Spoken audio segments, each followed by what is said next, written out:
నమస్తే, welcome to 99 TV. Deputy రచ్చ ఇప్పట్లో ఆగిపోయేలా లేదు. దావోస్ వెళ్ళినా వెంటాడుతూనే ఉంది కూటమిని. సరే, దావోస్ నుంచి ముఖ్యమంత్రి వచ్చిన తర్వాత దీని మీద ఒక ఫైనల్ కాల్ తీసుకుంటారు. అనవసరంగా మాట్లాడుతున్న టీడీపీ శ్రేణులు కార్యకర్తలకి ఆల్రెడీ సీఎం గట్టి వార్నింగ్ ఇచ్చారు. సో అందరూ ఒక్కసారి సైలెంట్ అయిపోయారు. ఇటు జన సైనిక్స్ కూడా ఊగిపోతున్నారు, పూనకాల లోడింగ్. మొత్తానికి ఏంటంటే కాగల కార్యం కూటమి తీరుస్తున్నట్టుంది జగన్మోహన్ రెడ్డి గారి విషయంలో. అయితే ఆయన దేనికోసం అయితే ఎదురు చూస్తున్నాడో కూటమిలో లుకలుకల కోసమని, అది పవన్ కళ్యాణ్ వల్ల వస్తుందని ఆయన భావిస్తే తీరా మోసి టీడీపీ వల్లే వస్తుంది. ఇవన్నీ గమనిస్తోంది వైసీపీ. ఓవరాల్గా రాబోయే నెల రోజుల్లో ఏం జరగబోతోంది, ఆ తర్వాత ఉగాది దాకా కూటమి వేసుకున్న స్కెచ్ ఏంటి, ఇక రకరకాల అంశాలు, వీటన్నిటి మీద సమగ్రంగా విశ్లేషించడానికి మనతో ఉన్నారు పొలిటికల్ అనలిస్ట్ కేఎస్ ప్రసాద్ గారు. నమస్తే కేఎస్ ప్రసాద్ గారు. నమస్తే అండి. ట్వీట్ వార్ మొదలైంది. ఎక్స్ ప్లాట్ఫామ్ మీద లైన్స్ క్రాస్ చేసి మరి తిట్లు, శాపనార్థాలు, బూతులు చూస్తుంటే రెండు వైపులా అసలు వీళ్ళ ప్రత్యర్థి జగన్మోహన్ రెడ్డా లేకపోతే వాళ్ళల్లో వాళ్ళే తగులాడుకుంటున్నారా? ఇంత అర్జెంటుగా ఈ డిమాండ్ని తెర మీదకి తీసుకురావటం వెనక ఎవరున్నారు, కారణం ఏంటి? దాంతోపాటు సీఎం నివాసం నుంచి, సెక్రటేరియట్ నుంచి ఇన్ఫర్మేషన్ ఎట్లా బయటికి లీక్ అవుతుంది? అంబటి రాంబాబుకి నెక్స్ట్ మినిట్ వచ్చేస్తుంది, అంబటి రాంబాబుకి సీఎం ఆఫీస్లో ఏం జరగదు, లేకపోతే పేర్ని నాని గారికి వచ్చేస్తుంది. ఎట్లా వస్తుంది ఇదంతా?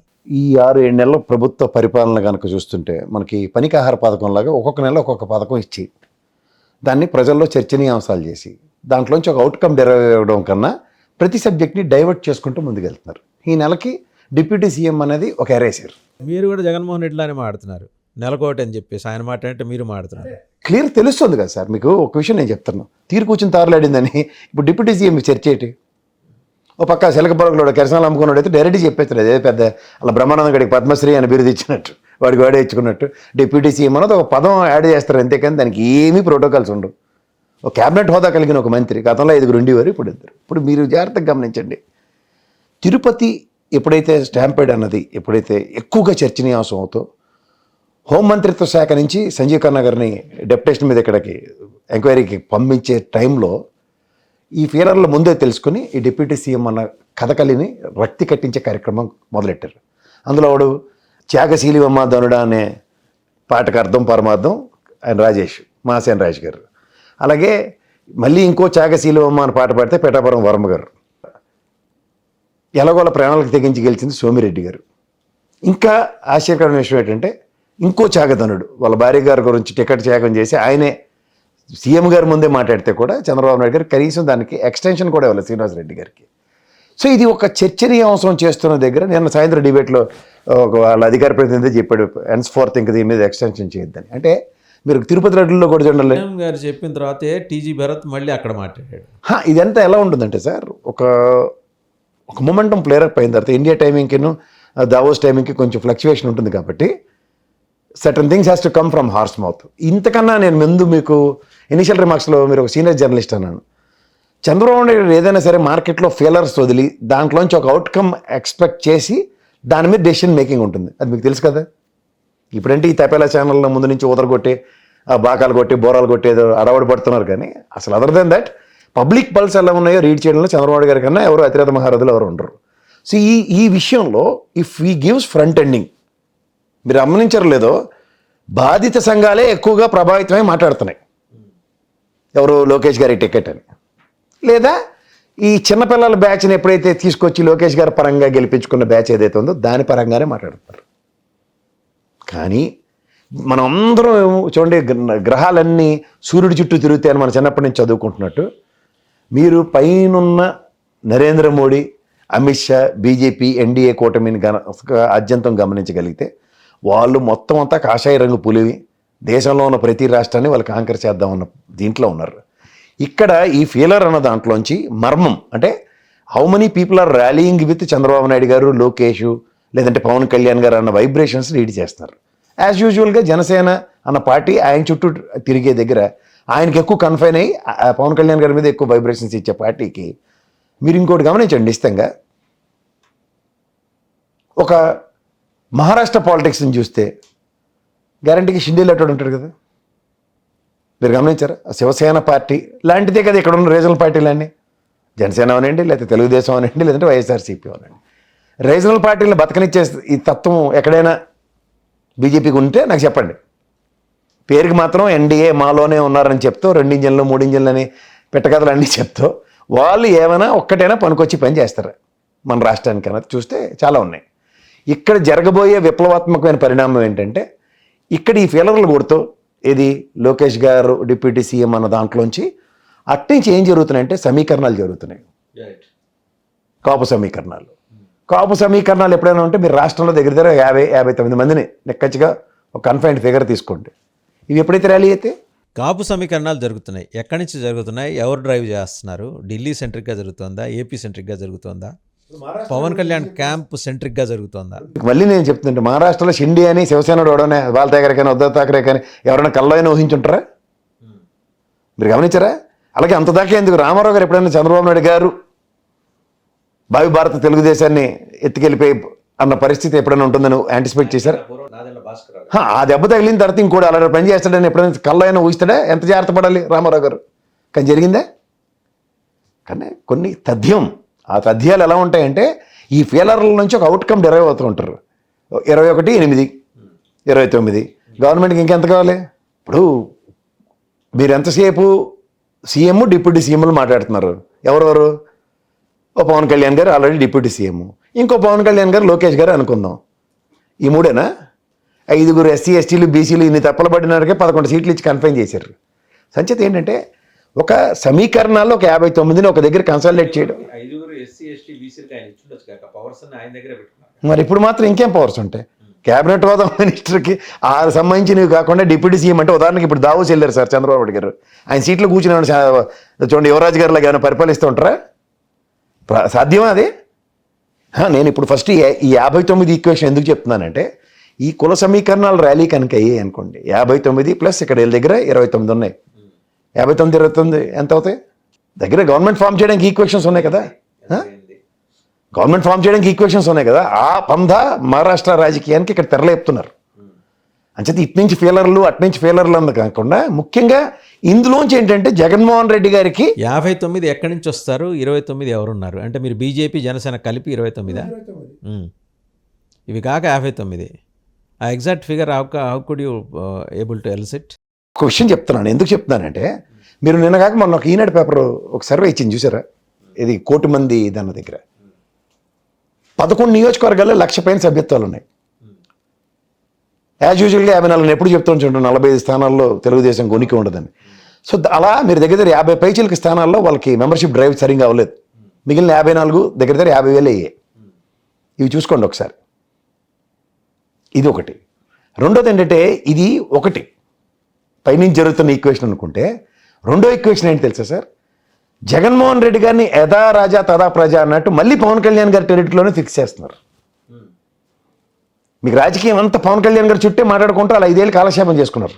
మీరు గమనించారా? ఆయన ఏమనుకున్నాడు? ఈయనొక్కడిని ఇండిపెండెంట్గా నిలబెట్టేస్తే మన పని ఈజీ అయిపోతుంది అనుకున్నారు. కానీ ఎప్పుడైతే ఆయన ర్యాలీ అయిపోయాడో ఈ కష్టాలు నెత్తికేసుకుని ఇప్పుడు మళ్ళీ మొదటికి తీసుకొచ్చారు. మళ్ళీ సీఎం అని ప్రోకేయింగ్. ఆల్రెడీ మీరు డిప్యూటీ సీఎం ఉంటుండగా ఈయనెందుకు మీకు అన్న దీంట్లోంచి ఏదైనా ఫ్రిక్షన్ వస్తుందా అన్నది ఇటుపక్క నుంచి యాంటిసిపేషన్స్కి గట్టిగా ఏమైనా తేడా జరిగితే వీళ్ళు పక్క తోసి వచ్చి అన్న కార్యక్రమానికి కూడా తెరలేదు. బీజేపీ జనసేన కలిపి 29, ఇంకో 59. 59 ఏంటి? మీకున్న ప్రాతిపదిక ఏంటి?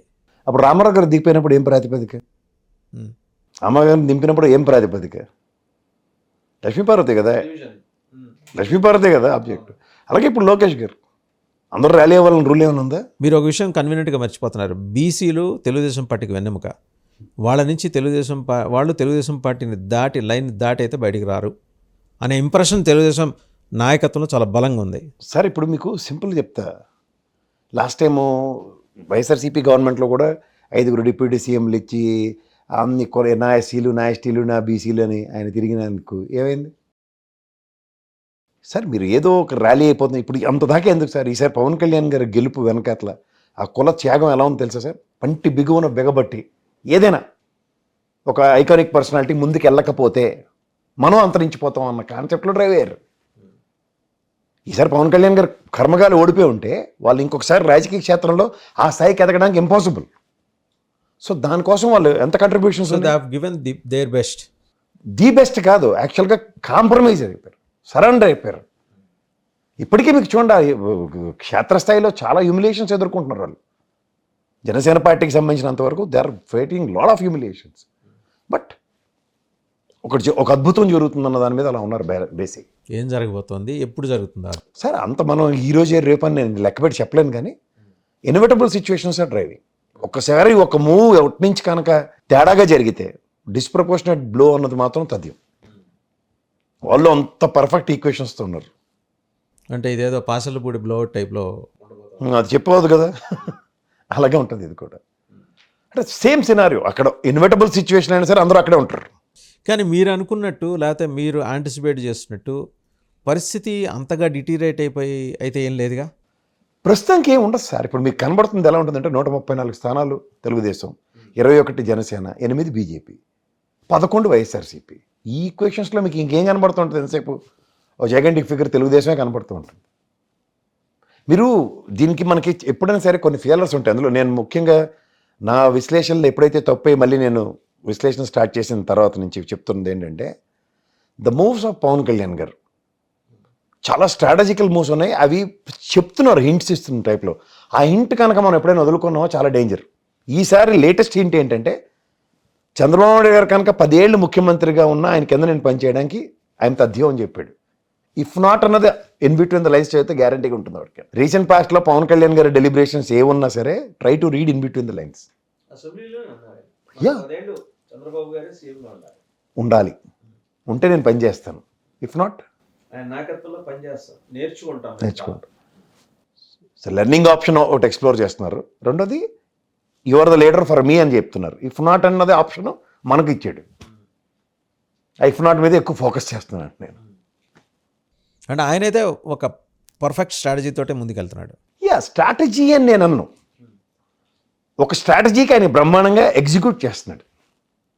అది బీజేపీ స్ట్రాటజీ, ఆయనదే ఉండదు సార్. ఈసారి ఎన్డీఏ దాంట్లో మెలడోనై యువతల తెలుగుదేశాన్ని అటు బీజేపీని పాసిఫై చేయడంలోనే వైటల్ రోల్ ప్లే చేసాడు ఆయన. మిగిలినంత స్ట్రింగ్స్ అన్ని బీజేపీ హ్యాండ్ ఓవర్లోనే ఉన్నాయి. ఈవెన్ టుడే తెలుగుదేశం 134 కాంకర్ చేసిన the strings are still with. But Telugu Desam ఏమనుకుంటుందో తెలుసా, 134 మీరు చాలామంది వాళ్ళ ట్వీట్స్ కూడా చూడొచ్చు. 134 మేము సాధించుకున్న తర్వాత ఈరోజు 175కి రేపొద్దున 225 కాబోతోంది డీలిమిటేషన్ తర్వాత. 225లో మాకు 113 వచ్చినా చాలు, ఇప్పుడే 134 వచ్చిన మాకు 113 లెక్క అని తెలుగుదేశం నేరుగా ప్రశ్నిస్తుంది. There is no question that we are going to bank upon anybody, we are not going to bank upon anybody in the days to come. చాలా స్పష్టంగా చెప్పింది తెలుగుదేశం. నేను కూడా అలాంటి పొరపాటు ఈక్వేషన్ ఒకటి చెప్పేవాడిని. 151లో 80 మందిని మార్చేయాలి ఒకటి. రెండోది 50% తీసుకుందాం, వర్స్ట్ కేస్ సినారియో. 50% ఓడిపోయినా 75 గవర్నమెంట్ ఫామ్ చేయడానికి ఇంకో 5-10 it's not a big deal అనుకున్న కాన్సెప్ట్లో ఉండేది నాకు. అవును, మీరు చాలాసార్లు చెప్పారు. When it comes to cards turn అయ్యేసరికి ఏమైంది sir? Every day is not Sunday. ఇప్పుడు కార్డ్స్ టర్న్ అయినాయి కాబట్టి ఇప్పుడు కూడా అవుతాయనా మీ ఉద్దేశం? సార్ ఒకటి పొలిటిక్స్ ఎప్పుడు సరే 1+1 = 2 అనేది కదా. అదే చెప్తున్నాను. The first ever time in the history మొన్న ఎలక్షన్ 2024 ఆంధ్రప్రదేశ్ ఎలక్షన్లో it is proved as a chemistry. Before that it is mathematics. 1+1 is never be and 2 అని చెప్పేవారు. But this time they made with a good chemistry 1+1 = 2 అని చూపించారు. That's what Janasena and Telugu Desam is. So ఇట్లా ఎలా ఉంటాయంటే sir, ఈ ఈక్వేషన్స్ని మనం ప్రతిసారి నెరేటివ్స్లోకి వెళ్తే narratives are very very very స్ట్రాంగ్గా మనకి ఫిక్స్ చేసి పెట్టాయి. ఇలా అవుతే ఇలా అవుతుంది, ఇలా అవుతుంది. కానీ ఇలా అయినా ఇలా కూడా అవే హైపోథెటికల్ ఈక్వేషన్స్ డ్రైవ్ అవుతున్నాయి రీసెంట్ పాస్ట్లో. అదే అంటే ఈ మార్పు వచ్చింది దానివల్ల. నేననేది అదే, అప్పుడు అలా అయింది కాబట్టి రేపు జగన్మోహన్ రెడ్డికి జరిగినట్టు వీళ్ళకి జరుగుతుందని మీరు ఎట్లా చెప్పగలరా అంటున్నా. నేను అంటలేదు. ప్రజల యొక్క సహన శక్తి తగ్గిపోయింది. ఇప్పుడు మీరు 2-3 ఏళ్ళకి ఎలక్షన్స్ పెట్టండి, 2-3 ఎలక్షన్స్కి డెసిషన్స్ మారిపోయే పరిస్థితులు ఉన్నాయి. The first ever time 2 elections మీరు అత్యంతం గమనించగలిగితే ఇది 3rd ఎలక్షన్. మొదటి వదిలేయండి, లాస్ట్ 2 ఎలక్షన్స్ మనకి తమిళనాడు తరహా పాలిటిక్స్కి అడాప్ట్ చేసేసుకున్నారు. అయితే వీడు లేకపోతే వీడు కూర్చుంటే నెత్తి మీద మొత్తం పూర్ణ కుంభంలాగే కూర్చోవాలి, కానీ చిన్న సీతకాయకి ఇవ్వం. అది ఎవడైనానండి. 175లో 164 is not an ordinary thing. 175లో 151 is also not an ordinary thing. ఇదే అనుకుంటే ఇంతకన్నా పెద్ద అద్భుతం చేసి చూపించారు. ఓకే, సంచేత మీరు మ్యాథమెటిక్స్ కెమిస్ట్రీ అనుకుంటే మనకి ఫిజిక్స్ పేపర్ చేతికి ఇస్తున్నారు వాళ్ళు. ఈ అద్భుతాలు జరగబోయే సమయానికి సంబంధించిన ఇండికేషన్ మీకు ఏమైనా ఉందా? మూవ్ ఉందనుకోండి సార్, అటు నుంచి కూడా మూవ్ రెడీగానే ఉంది, ఎటు నుంచి? ఢిల్లీ నుంచి. డెఫినెట్గా ఉంటుంది. సరే, ఇంతకీ అమిత్ షా విజిట్ వెనక పరమార్థం అదేదో ఆయన ఎన్డీఆర్ఎఫ్ సెంటర్ ఇనాగ్రేషన్కి వచ్చారు, ఇవన్నీ పెరిఫరల్ రీజన్స్ లాగా కనిపిస్తున్నాయి. అంతర్గతంగా కూటమిలో ఏదో జరుగుతోంది. ఎన్డీఏ నేషనల్ లెవెల్లో ఉన్న ఎన్డీఏ, స్టేట్ లెవెల్లో ఉన్న ఎన్డీఏ ప్రభుత్వాన్ని జస్ట్ ఒక విహంగ వీక్షణలాగా పరిశీలించడానికి అంత దూరం నుంచి వచ్చి ఒక సెంట్రల్ హోమ్ మినిస్టరు ఒక రాష్ట్రంలో ఒక డే కంప్లీట్గా స్టే చేయడం అనేది చాలా అరుదు. ఆయన ఫోకస్, ఆయన అనే కన్నా బీజేపీ ఫోకస్ సౌత్ మీదకి ఎందుకు అలా మళ్ళింది? సౌత్ మీద అనే దానికన్నా సార్ మీరు ఒకటి గమనించండి, తిరుపతి ఇష్యూలో పవన్ కళ్యాణ్ గారు రెస్పాండ్ అయిన దానికి విభిన్నంగా మిగిలిన వాళ్ళు రెస్పాండ్ అయ్యారు. తెలుగుదేశం కట్టెడ్ ఇంక్లూడింగ్ లోకేష్ గారు. సెంట్రల్ నుంచి ఒక మూవ్ ఇచ్చారు సంజీవ్ ఖన్నా గారిని అనగానే వీళ్ళు ముగ్గురు మళ్ళీ ఒకే తాట మీదకి వచ్చి పాసిఫైయింగ్ సిచ్యువేషన్ నడిచింది. దానివల్ల ఢిల్లీలో ఆయన ఆపారు. మీరు అన్నట్టు ఆయన వన్ డే విజిట్ పర్పస్ ఏంటంటే, say for instance Pawan Kalyan garu కనుక నిజంగా స్టబర్న్గా ఉన్నారనుకోండి, as far as Tirupati issue is concern, quite reluctant, ఇది చాలా తప్పు జరిగింది, ఇది వీళ్ళదే బాధ్యత అన్న నోటు కనుక ఈ నోట్ అంపటి వచ్చి ఉంటే, minister of home affairs and being a home minister things would have been something else. But ఇక్కడ పాసిఫికేషన్ బ్రహ్మాండంగా జరిగింది. ఈయన్ని ఖచ్చితంగా పవన్ కళ్యాణ్ గారిని చంద్రబాబు నాయుడు గారు, లోకేష్ గారు పాసిఫై చేశారు. అంతవరకు అయితే గ్యారంటీ. పాసిఫై చేసిన తర్వాత ఈయన మళ్ళీ గవర్నమెంట్ అదే మినిస్టర్ ఆఫ్ హోమ్ అఫైర్స్తో మాట్లాడుకొని ఆయన రాకని ఆపించుంటారంటారా? ఇదేనా, లేకపోతే తిరుపతిని ఈ కారణాలు ఈ నెపం చూపించేసి తమ కంట్రోల్లోకి తీసుకుంటాను గవర్నమెంట్? జరగను. మీరు నేనే ఎన్నో డిబేట్లు చేసాం. సుప్రీంకోర్టు డైరెక్షన్లోనే ఈఓఏ అక్కడ నెట్ మీద కూర్చోడానికి సీన్ లేదు, బయటికి వెళ్ళమని చెప్తారు. చాలా క్లియర్గా సుబ్రహ్మణ్య సాగర్ వేసిన కేసులో చాలా క్లియర్గా ఈవో అనే ఆయన కస్టోడియన్ మాత్రమే, అంతే. వాళ్ళు ఏదైనా గొడవ అయితే అడ్రస్ చేయడం.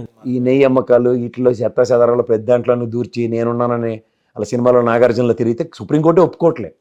మన చేతకంతనం వల్ల ఈ ప్రభుత్వాల తరఫున వాళ్ళని ప్రతిష్ఠించుకొని నిత్య పూజలు అలాగే చేస్తున్నాం భగవంతుడికి బదులు. Their role is very limited and ఒళ్ళు దగ్గర పెట్టుకుని ఉండవలసిన దగ్గర సెంట్రల్ గవర్నమెంట్ రిప్రజెంటేటివ్ అనుకోవాలి. ఎందుకంటే ఐఏఎస్లు ఐపీఎస్లు bureaucrats are from respective place కాబట్టి వాళ్ళకే సీన్ లేనప్పుడు ఏ కంట్రిబ్యూషన్స్ వస్తారు? విభజిత ఆంధ్రప్రదేశ్లో 27% కాపుల జనాభా అండి. నేను మాట్లాడేది ఇప్పుడు 2014 తర్వాత ఆంధ్రప్రదేశ్కి లెక్క పెడుతున్నారు. అవి జాతీయ గణాంకాలు ఇప్పటికి లేవు. మనం ఇంకా 2011 లెక్కలే అండి నేను చెప్పేది. 27% అప్పుడైతే లేరు. నాకు తెలిసి 18-19 మధ్యలో ఉన్నారు. సరే, పోనీ అప్పటి నుంచి ఇప్పటిదాకా వీళ్ళు వేసుకున్న లెక్కలు 27%, 27 to 30 ఉంటారేమో, పెరిగి ఉండొచ్చు, చెప్పలేము. ఒకే సామాజిక వర్గం అలా గణనీయంగా పెరిగిపోదు కదా, మిగిలిన సామాజిక వర్గాలు కూడా ప్రపోర్షనట్గా పెరిగి ఉంటాయి, పెరిగే ఉంటాయి కదా. అవన్నీ 100 లోపలే ఉండాలి కదా. ఎంత పర్సంటేజ్లు మీరు ఇచ్చినా అవన్నీ 100 లోపలే ఉండాలి కదా. వీళ్ళే 30% ఉంటే మిగిలిన 70% ఉన్నారు.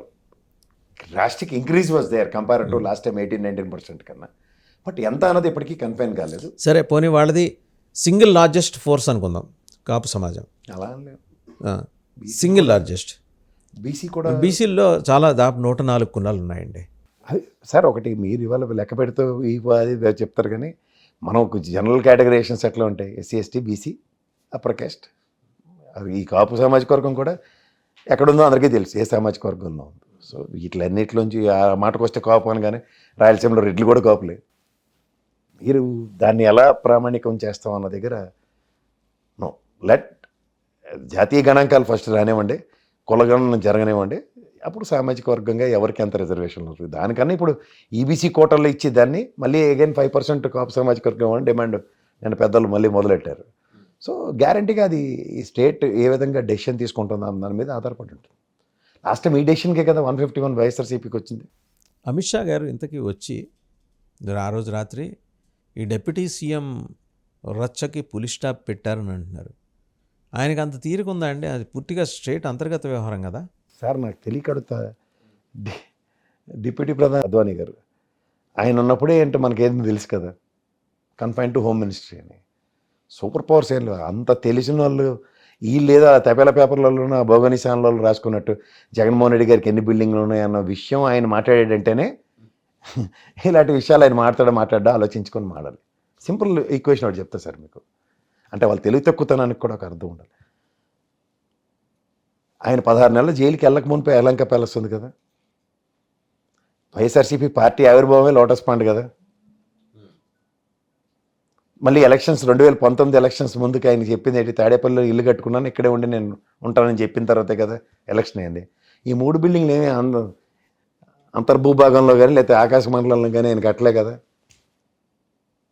2000లో ఈ హ్యాస్ పర్చేజ్ 2001 ప్రాంతంలో యలహంక ఆయన కొన్నారు. ఆ తర్వాత కన్స్ట్రక్షన్ చేసుకున్నారు. Not even before Rajasekhara Reddy గారు ముఖ్యమంత్రి కాక మునిపే అది ఆయన కొనుక్కున్నారు. మిగిలినవి సరే ఆయన అధికారంలోకి వచ్చే ముందు లేకపోతే రాజకీయాల్లోకి వచ్చిన తర్వాత ఆయన కొనుక్కొని ఉండొచ్చు, కట్టుకొని ఉండొచ్చు. ఎవరు ఇప్పుడు మీ ఇల్లు, మీరు 2 ఇల్లు ఉంటాయి మీకు, ఏడోటి కట్టుకుంటే తప్పేమో సార్ దాంట్లో. ఇవి ఏంటంటే these people are unnecessary making unnecessary issues. ఇప్పుడు రిషికొండ ప్యాలెస్ గురించి మాట్లాడుతున్నారు. అవును, అది ఇంతకీ అది రిషికొండ ప్యాలెస్ని జగన్మోహన్ రెడ్డి గారి పేరున రిజిస్టర్ అయిందా లేదా ఇంతవరకు? 420 కోట్లు దాని లెక్క. నాకు 2 విషయాలు కావాలి సార్. రాష్ట్రపతి భవన్ లేకపోతే వైజాగ్ సర్క్యూట్ హౌస్, లేదంటే ఇక్కడ రాష్ట్రపతి శీతాకాల విడిది బొలారం నిలయం. మనం ఎప్పుడు చూడొచ్చు అండి అట్లని. స్పెసిఫిక్ టైమింగ్స్ ఉంటాయి కదా. అది కూడా ఏంటి, లోపల వాళ్ళుండే నివాసం యోగ్యమైన ప్రాంతాలు చూపించరు మనకి. ఒక సమావేశ మందిరం, గెస్ట్ వచ్చేది, ముందు గార్డెన్స్, ఇవే కదా చూపిస్తారు. ఇలా తీసుకెళ్ళి రాష్ట్రపతి గారు ఇక్కడే పడుకుంటారట, ఇటుపక్క అయితే సెక్యూరిటీ ఎవరిని పెట్టం మేము, అటుపక్క నుంచి అలా వచ్చి ఇటుపక్క నుంచి ఇలా వచ్చి అన్నీ చూపిస్తారు ఎవరికైనా. 3వ పాయింట్ ఇక్కడ మీరు కదా, ఎందుకంటే సమైక్య ఉద్యమం టైంలో మా అద్దంకి దయాకరు రాష్ట్రపతి భవన్ ముట్టడిస్తామని చెప్పి పరిగెట్టుకుని వెళ్తే మాకు కొంతమంది యూనివర్సిటీ మిత్రులు ఆపారు. అన్న నువ్వు అక్కడికి వెళ్ళకూడదు అది అని, తిరుమలగిరి దాకా ఆయన చేసుకుని వెళ్ళి ఆపుకుని వెనక్కి తీసుకొచ్చాం. అప్పుడు తెలిసింది మాకు దాని యొక్క ఆవశ్యకత. రాష్ట్రపతి భవనాలు ఇలాంటివన్నీ ఏది పడితే అది మనం we have taken it as granted అంటే. నేను అంటుంది ఏంటంటే ప్రభుత్వం ఒక పర్యాటక రంగానికి సంబంధించిన ఒక భవంతి కట్టింది అక్కడ అన్నది మొదటి కాన్సెప్ట్. ఎందుకంటే ఇది విజయనగర్, గోదావరి, కావేరి, 4-5 బ్లాకులు పెట్టారు. ఎందుకంటే రామారావు గారు ఎప్పుడో 1980-90 మధ్యలో కట్టింది ఏదైతే ఉందో అవన్నీ కూలికి చచ్చిపోయే పరిస్థితి ఉంటే కొత్తవి కట్టారు పర్యాటక సంఘం. నాకు ఒక ఇన్ఫర్మేషన్ ఏంటంటే ఈ ఒక బ్లాక్ని స్పెసిఫిక్గా గవర్నర్ కానీ ప్రెసిడెంట్ కానీ లేదంటే ఇన్ కేసు మనకు హుదూద్ తిత్లీ తుఫాన్ లాంటివి ఏమైనా వస్తే చీఫ్ మినిస్టర్ గారు కూడా అక్కడి నుంచి పర్యవేక్షణ కోసం అన్న కాన్సెప్ట్లో దాన్ని మోడ్యులేట్ చేశారు. మిగిలినవి పర్యాటక శాఖని. అందుకని సెక్యూరిటీ రీజన్స్తో పైకి తీసుకెళ్ళలేదు అన్నది ఒకసారి నేను, ఎందుకంటే మీ ఛానల్లోనే నేను చాలా డిబేట్లు చేశాను. ఇక్కడ ఋషికొండ గుండు కొట్టేశారు, ఇలా చేశారు, అలా చేశారు, ఈ బ్లాక్ ఏంటి, ఆ బ్లాక్ ఏంటి అంటే నేను కూడా చాలాసార్లు చెప్పాను ఒక డిస్ప్లే ఏదో పెట్టి ఇలా కడుతున్నాం అన్నది. ఎందుకంటే సెక్రటరియట్ ముందు మనకి లోపలికి ప్రవేశం పెట్టబోయిన తెలంగాణలో బిల్డింగ్ మాడ్యూల్ అయితే పెట్టారు ఇట్లా ఉంటుందని బ్లాక్, అది కూడా లేదు అక్కడ. సో ఈ విషయమే చాలా డిబేట్లు అయిన తర్వాత లాస్ట్ నాకు ఒకతను, ఒక చీఫ్ సెక్యూరిటీ ఆఫీసర్ లాంటి ఒకతను పోలీస్ డిపార్ట్మెంట్, ఆయన చెప్పాడు రేపు పొద్దున one of the block may given it to governor or this thing, circuit house ఎలా ఉందో దాని రీప్లేస్మెంట్ ఇది. నా సర్క్యూట్ హౌస్ నేను పుట్టిన కాడి నుంచి అక్కడే ఉంది అది. సో ఆ కాన్సెప్ట్లో దానికి సెక్యూరిటీ రీజన్స్ మెయింటైన్ చేసి ఉంటారు అన్నది నాకు ఒక అపోహ. నిజం, what ever you name it as. But it doesn't mean that అది జగన్మోహన్ రెడ్డి గారి పేరు మీద రిజిస్టర్ అయింది, జగన్మోహన్ రెడ్డి గారి బంగ్లా అంటే చాలా తప్పు. అది వీళ్ళు అన్నారు కదా జగన్మోహన్ రెడ్డి గారి సొంతానికి కట్టించుకున్నారని. ఎవరు ఎలా కట్టించుకుంటారు సార్ నాకు తెలియకూడదు. ఈవెన్ మనం పోనీ ఆయనైనా కూడా సొంతానికి కట్టించుకున్నప్పుడు ఆ రిజిస్ట్రేషన్ పేపర్స్ జనం ముందు పెడితే సరిపోయేదిగా. సార్ ఇంకో మాట, సరే సార్ మనం ఇక్కడ మనకు ప్రగతి భవన్ ఉంది, నిజంగా కేసీఆర్ గారు సొంతం కట్టించుకున్నారా, ఆయన ఎలా కౌంటర్ అలా కట్టించుకున్నారా, ఏది పడితే అందరూ మాట్లాడాం మనం అనుకుందాం. కానీ కరెక్ట్గా ఎలక్షన్ అయిన తర్వాత ఆయన ఓటమి తర్వాత మా సీతక్క వాళ్ళు మా బట్టి అన్న కూర్చుని ఉన్నారు ఒక్కొక్క బ్లాక్లోనూ. What's wrong in it? ఇవాళ చంద్రబాబు నాయుడు గారు నేను అక్కడ సీఎం క్యాంప్ ఆఫీసే పెట్టుకుంటాను అన్నారు అనుకోండి, లేదా నేను ఇవాళ హుదూద్ తిత్లీ తుఫాన్ లాంటిది వస్తే ఇక్కడి నుంచి నేను పర్యవేక్షిస్తాను అన్నారు అనుకోండి, ఎవరు ఆపుతారు? అంటే జగన్మోహన్ రెడ్డి లేదంటే ఇక్కడ ఫలక్నామా ప్యాలెస్ లాగా. ఒకటి sir straight question, Jaganmohan Reddy గారు కట్టారు కాబట్టి అది మైలపడిపోయింది, దాంట్లోకి వెళ్ళి వెళ్తారా? మరి సెక్రటరీ చంద్రబాబు గారు కట్టారు కాబట్టి మా జయలలితలో నేను వెళ్ళని చెప్పాను, కొత్త భవనం కట్టలే కదా. ఎప్పుడు వెళ్ళాడు జగన్మోహన్ రెడ్డి గారు? మొత్తం ఆయన సీఎం క్యాంప్ ఆఫీస్ నుంచే కదా పరిపాలన చేసి. అవునండి, సెక్రటరీ వదిలేండి సార్. What about assembly? దానికైతే వెళ్ళకుండా లేడు కదా, అది చంద్రబాబు నాయుడు గారు కట్టినవి కదా. టెంపరీ బిల్డింగ్ అనేది చెప్పారు కానీ అది కాదు sir. Motto is not that, something else. They want to prove that point according to their whims and fans అంటే ఎవరి వల్ల కాదు. అది ఏం ప్రూవ్ చేశారు? ఏం సాధించారు? ఇప్పుడు 434 కోట్లు పెట్టి దాన్ని కట్టాడు ఆ బిల్డింగ్. జగన్మోహన్ రెడ్డి ఆయన ఇంటికి కట్టుకున్నట్టు ఠా ఠా ఠా అని 5 ఏళ్ళు కాలక్షేపం చేస్తే దానివల్ల ప్రయోజనం ఉంది? నెక్స్ట్ ఒకవేళ అదృష్టంకో దురదృష్టంకో నెక్స్ట్ గవర్నమెంట్ ఆల్దే వచ్చింది అనుకోండి జగన్మోహన్ రెడ్డిది, నేనైతే ఈ పని చేశాను ఇక్కడ అని చెప్పితే 5 ఏళ్ళు వీళ్ళు చేయనట్టే కదా. ఏందో ఫలక్నామా ప్యాలెస్ లాగా కింద నుంచి బగ్గీలో పైకి తీసుకెళ్తాం, భోజనం పెడతాం, 3,000 భోజనం అని స్టార్ట్ చేసారు అనుకోండి కాన్సెప్ట్. జనం ఇవ్వబడతారే ఉంది. ఏమో టూరిజం మనకు కదా సార్. ఇక్కడ మీరు ఫలక్నామా ఫైనాన్స్ బుక్ చేయండి, ఎప్పుడైనా ఖాళీ ఉంటుందా? చాలా రేర్ అది. అప్పుడు ఎక్కువ వివిఐపీలకు మాత్రమే దొరికే దొరుకుతుంది కదా. మనలాంటి కొంచెం ఇబ్బందే కదా. అక్కడ యూట్యూబర్ పాపం పిల్లలు తీసుకెళ్ళి తినిపించాను అది చెప్తుంటే వింతగానే చూసాం మనం. ఏమో అలాంటిది ఏదో జరగచ్చు కదా. నేను చిన్నప్పుడు మామూలుగా ఇది రామకృష్ణ బీచ్ పై నుంచి పైకి వెళ్తుంటే ఈ అమెరికన్ హాస్పిటల్ తప్ప ఇంకోటి ఉండేది కాదు. తర్వాత ఇప్పుడు ఎన్నో వచ్చాయి, తాజ్ హోటల్ వచ్చింది, నోటల్ వచ్చింది, ఏమన్నా వచ్చాయి. అద్భుతాలకి వేదిక అవుతాయి సార్ కొన్ని ప్లేసులు. వాటి డౌన్ ద లైన్ ఒక ప్రైడ్, ఒక బిల్డింగ్ ఏమైనా ఆంధ్రప్రదేశ్లో చెప్పండి ఈ రోజు దాకా దగ్గర లేని దగ్గర, ఇవాళ మనం రుషికొండ ప్యాలెస్ అని చెప్తున్నాం కదా. Right. Coming back to AP politics, అంటే పొలిటికల్ ఫ్రంట్లోకి వచ్చేసరికి ఈరోజు మీరు your trying to connect two unconnectable things. Tirupati దుర్ఘటనకి సబ్సిక్వెంట్గా లోకేష్ గారిని డిప్యూటీ సీఎం చేయాలన్న డిమాండ్కి మధ్య లింక్ని ఎస్టాబ్లిష్ చేసే ప్రయత్నం చేస్తూ వచ్చారు. ఏం అవసరం ఉంటుంది తెలుగుదేశానికి దీన్ని ఈ లింక్ని ఎస్టాబ్లిష్ చేయాల్సిన? లేకపోతే ఈయన పెట్టిన పూర్ణకొమ్మ వచ్చి తీసుకెళ్ళిన పాపానికి టీటీడీ చైర్మన్ చేస్తారు, అన్ని వేళ్ళు అంటే చూపిస్తున్నాయి. ఎంతసేపు పడుతుంది దాన్ని ఎత్తుకు కింద కూర్చోబెట్టడానికి? First of all single judge కాదు sir Chandrababu Naidu garu first visit తిరుపతికి వెళ్ళిన వెంటనే ఈవోని చైర్మన్ని సస్పెండ్ చేసి మాట్లాడాలి అసలు. అంటే ఒక 10 రోజుల పాటు ఉత్సవాలు అనుకున్న క్రమంలో భక్తులకి వేరే రాంగ్ సిగ్నల్స్ ఉండే ఉద్దేశంతో ఒక ఎబుల్ అడ్మినిస్ట్రేటర్ అండి ఆయన, కొంత లాంగ్ విజన్ తోటి ఆలోచించి అయిపోయిన తర్వాత చూద్దాంలే అని కాస్త విరామం ప్రకటించి ఉండొచ్చు కదా. మీరు ఎందుకు ఆలోచించలేకపోతున్నారు? ఎందుకంటే చంద్రబాబు నాయుడు గారు 95 చీఫ్ మినిస్టర్ అన్నాడు. ఎందుకంటే నెరేటివ్ని ఎప్పుడు నేను వదలను. 95 చీఫ్ మినిస్టర్ చూస్తారంటే స్పాట్లో ఎత్తేస్తారు ఆయన.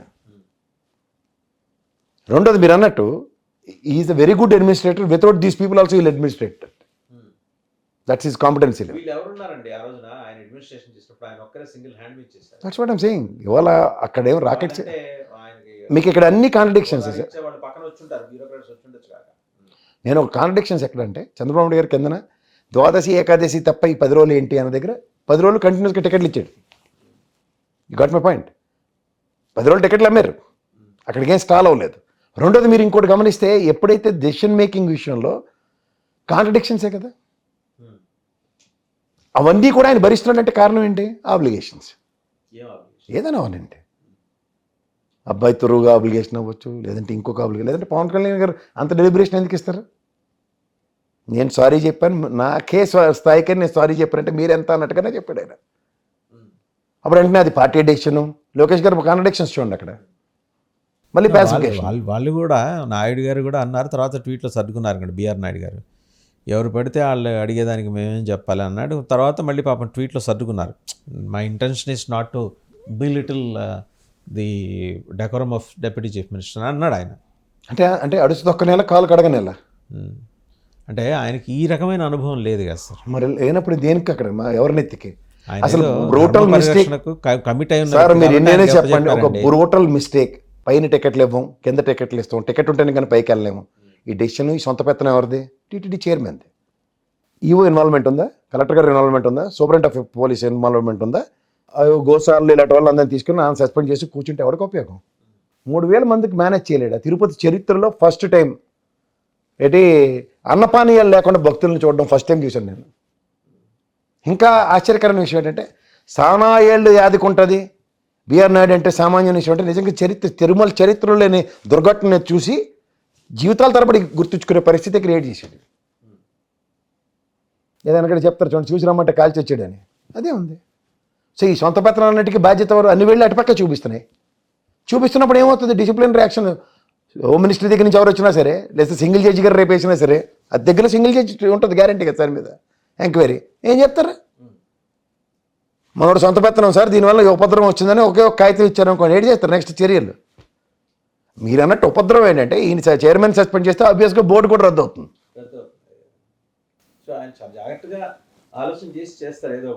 ఏం జాగ్రత్త ఏం కాదు అక్కడ.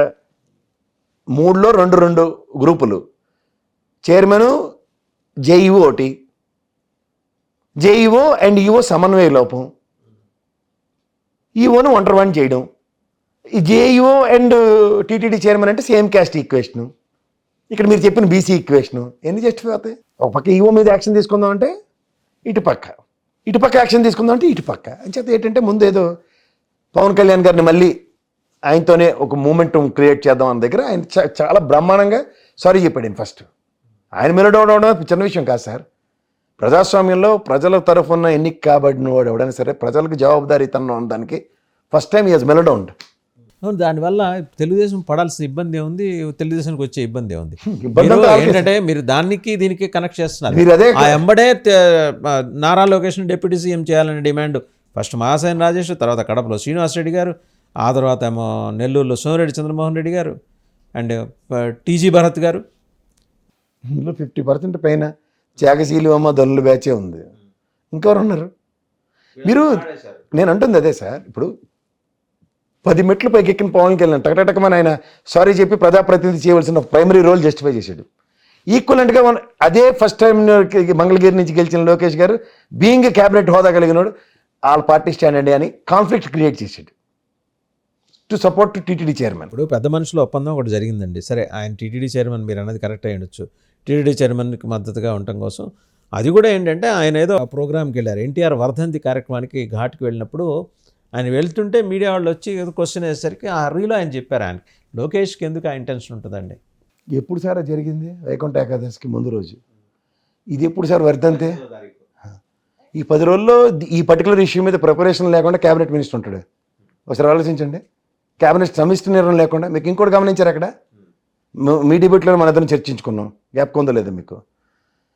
అక్కడ ఇమీడియట్ క్యాబినెట్తో చంద్రబాబు గారు సమావేశం అయినప్పుడు పవన్ కళ్యాణ్ గారిని పిలవలేదు. Being a deputy CM he was very much there physically in తిరుపతిలో. ఆ రోజు ముఖ్యమంత్రి గారు అప్పుడు హోంమంత్రి గారు, దేవాదాయ శాఖ మంత్రి అండ్ పార్సాది గారు, రామానాయుడు గారు కూడా ఉన్నారు.